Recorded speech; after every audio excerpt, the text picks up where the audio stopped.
नमस्कार। आज का जो हमारा पाठ है आरोह भाग 2 कक्षा 12वीं की पुस्तक उसका 8वां पाठ गोस्वामी तुलसीदास जी की हमारे पाठ्यक्रम में कवितावली उत्तरकांड से 3 छंद दिए हुए हैं और इसके अलावा रामचरितमानस, लक्ष्मण मूर्छा और राम का विलाप से कुछ छंद दिए हुए हैं। तो तुलसीदास जी की कविताओं को पढ़ने से पहले, छंदों को पढ़ने से पहले हम उनके जीवन परिचय से संबंधित संक्षिप्त बातें जान लेते हैं। तुलसीदास जी का जन्म सन 1532 बांदा जिले की राजापुर गांव में माना जाता है, जो कि उत्तर प्रदेश में है। और अगर प्रमुख रचनाओं की बात की जाए तो रामचरितमानस, विनय पत्रिका, गीतावली, श्री कृष्ण गीतावली, दोहावली, कवितावली, रामाज्ञा प्रश्न आदि इनकी प्रसिद्ध रचनाएं हैं। निधन सन 1623 में काशी में माना जाता है इनका। तुलसीदास जी भक्ति काल के एक सुप्रसिद्ध कवि हैं और उनका प्रसिद्ध ग्रंथ रामचरितमानस विश्वविख्यात है, जिसमें भगवान राम के जीवन चरित्र को इन्होंने बहुत सुंदर ढंग से प्रस्तुत किया है। और अब यहाँ दी गई तुलसीदास जी की कविताओं की बात करते हैं। कवितावली उत्तरकांड से 3 छंद यहाँ पर पाठ्यक्रम में दिए हुए हैं। पहले छंद में यहाँ पर कवि ने तरह तरह के कार्यों द्वारा, जो विभिन्न प्रकार के व्यवसाय होते हैं उनके द्वारा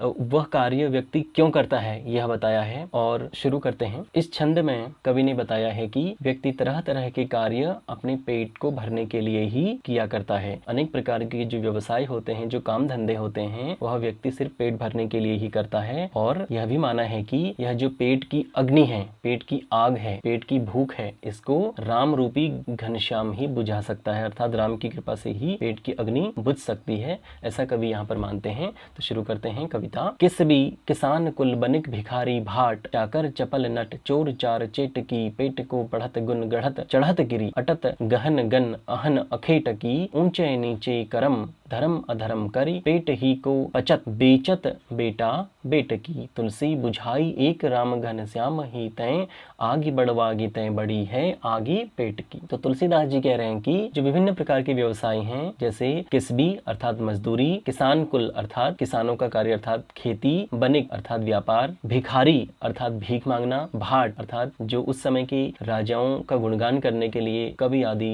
कह सकते हैं उनको, जो राजाओं का गुणगान उनके राजाओं के दरबार में किया करते थे और उसके बदले में उनसे पुरस्कार आदि प्राप्त करके अपना पेट भरते थे, कह सकते हैं। तो ऐसे लोगों को भाट कहा जाता था। तो तुलसीदास जी कह रहे हैं कि भाट जो होते थे वह भी एक व्यवसाय, और चाकर अर्थात नौकरी चाकरी, चपल नट अर्थात अभिनय, नाटक आदि में अभिनय करने वाला, चोर चार चेटकी अर्थात चोरी चकारी करना, और चेटकी अर्थात जो जादू आदि दिखाता है, पेट को पढ़त अर्थात पेट के लिए ही पढ़ते हैं। ये सारे कार्य चाहे मजदूरी हो, चाहे खेती हो, व्यापार, भीख मांगना, भाट का कार्य करना और नौकरी चाकरी करना, अभिनय करना, चोरी चकारी करना और जादू आदि दिखाकर पैसे कमाना और पढ़ना, ये सब कुछ व्यक्ति क्यों करता है? पेट की खातिर ही करता है। गुण गढ़त और गुणों को गढ़ता है अर्थात गुणों की वृद्धि भी करता है, पेट की खातिर ही करता है।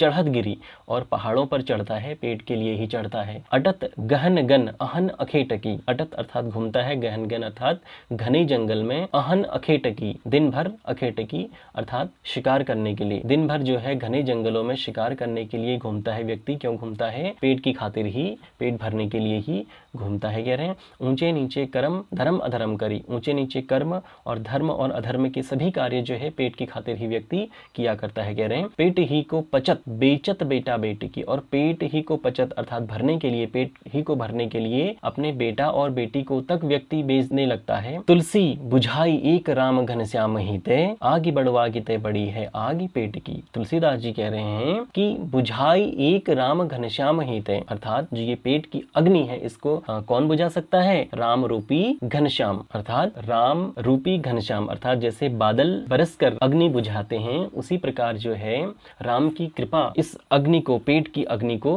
बुझा सकती है, ऐसा तुलसीदास जी कह रहे हैं। आगे कह रहे हैं आगे बढ़वागी तय बड़ी है आगे पेट की, कि जो पेट की अग्नि है वह किससे बढ़कर है?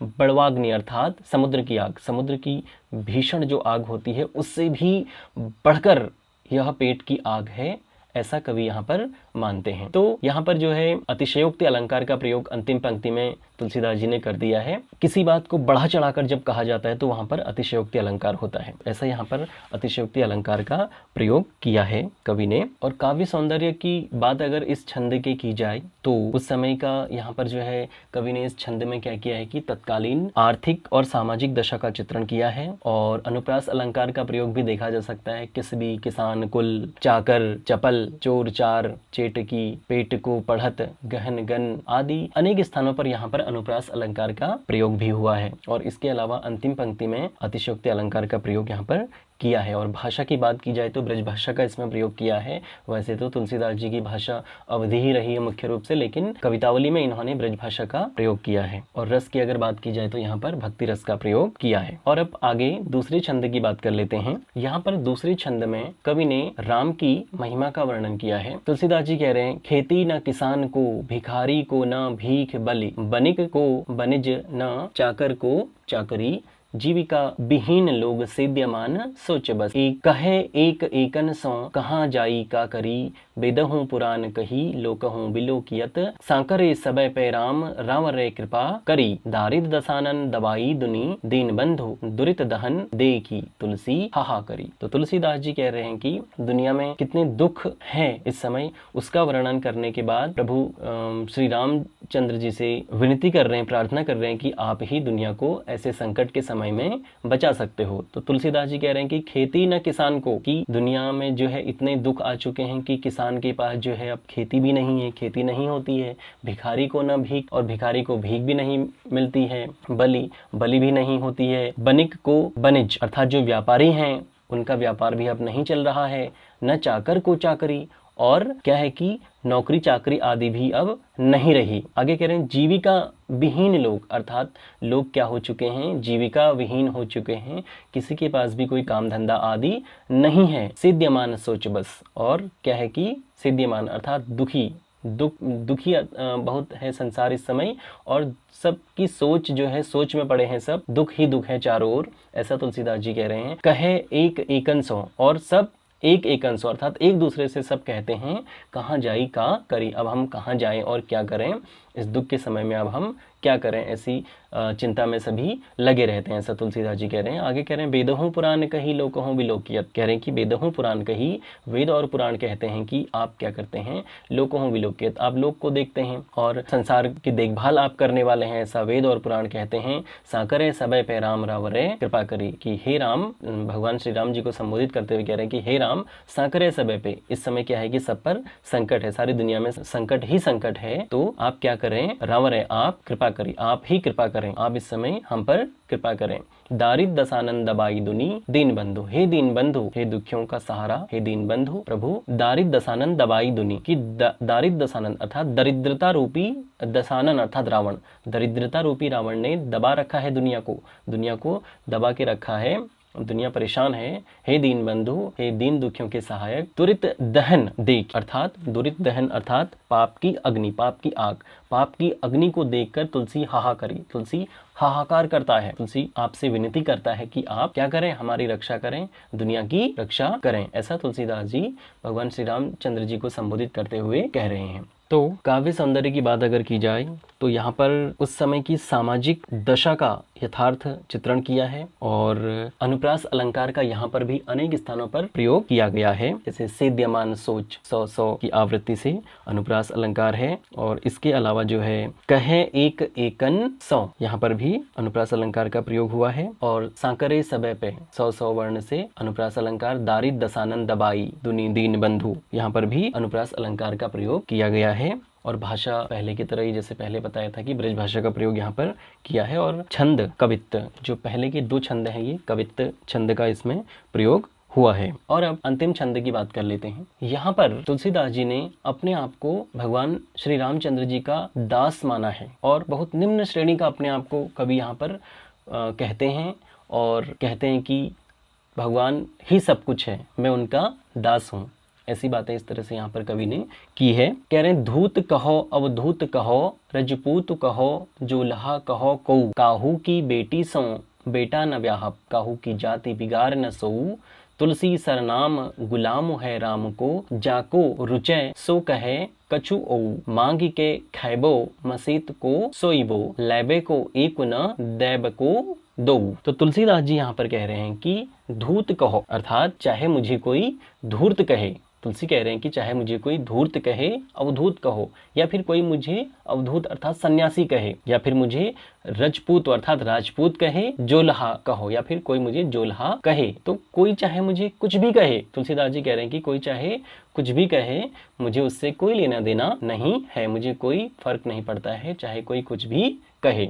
आगे कह रहे हैं काहू की बेटी सो बेटा ना ब्याह, कि मैंने क्या करना है, किसी की बेटी के साथ बेटा नहीं ब्याहना है, काहू की जाति बिगाड़ना सो, और ऐसा करके मुझे किसी की जाति भी नहीं बिगाड़नी है, ऐसा तुलसीदास जी कह रहे हैं। फिर कह रहे हैं तुलसी सरनाम गुलाम है राम को, कि तुलसी क्या है, सरनाम अर्थात प्रसिद्ध है, गुलाम राम को, राम के गुलाम के रूप में तुलसी प्रसिद्ध है। सारे संसार में यह बात प्रसिद्ध है कि तुलसी क्या है, राम का गुलाम है।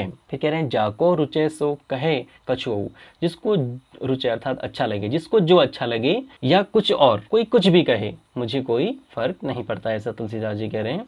आगे कह रहे हैं मांगी के खैबो मसीत को सोईबो, मैं क्या करता हूँ, मांग कर खाता हूँ, कि मैं खाना भी मांग कर खाया करता हूँ, मसीत को सोईबो, और मसीत अर्थात देवालय में या मंदिर में कह सकते हैं, मंदिर में मैं क्या करता हूँ, सोता हूँ। लैबो को एक न दैब को दो, और लेने को एक न देने को दो, अर्थात एक मुहावरे का प्रयोग यहाँ पर किया गया, अर्थात किसी से कुछ लेना देना नहीं, कि मुझे किसी से कुछ लेना देना नहीं है, चाहे दुनिया क्या कहती है क्या करती है, मुझे इससे कोई फर्क नहीं पड़ता है, मैं तो मांग कर खाता हूँ, और देवालय में ही सो जाया करता हूँ, मंदिर में ही सो जाया करता हूँ, और मैं तुलसी भगवान के गुलाम के रूप में, भगवान राम के गुलाम के रूप में प्रसिद्ध हूँ, जिसको जो अच्छा लगे वो करे, ऐसा तुलसीदास जी यहाँ पर कह रहे हैं। और काव्य सौंदर्य की अगर बात कर ली जाए तो यहाँ पर भी जो है अनुप्रास अलंकार का प्रयोग अनेक स्थानों पर किया गया है, जैसे कहो को, बेटी सो बेटा न ब्याह, यहाँ पर भी अनुप्रास अलंकार का प्रयोग हुआ है। कहे कछु, यहाँ पर भी अनुप्रास अलंकार का प्रयोग किया गया है। और दास्य भाव की भक्ति यहाँ पर प्रकट हुई है, अर्थात अपने आप को भगवान राम का दास के रूप में तुलसीदास जी ने यहाँ पर प्रस्तुत किया है। और मुहावरे का प्रयोग भी किया गया है, लैबो को एक न दैब को दो, ऐसे मुहावरे का प्रयोग यहाँ पर किया गया है। और भाषा ब्रज भाषा है, और सवैया छंद का यहाँ पर प्रयोग किया गया है।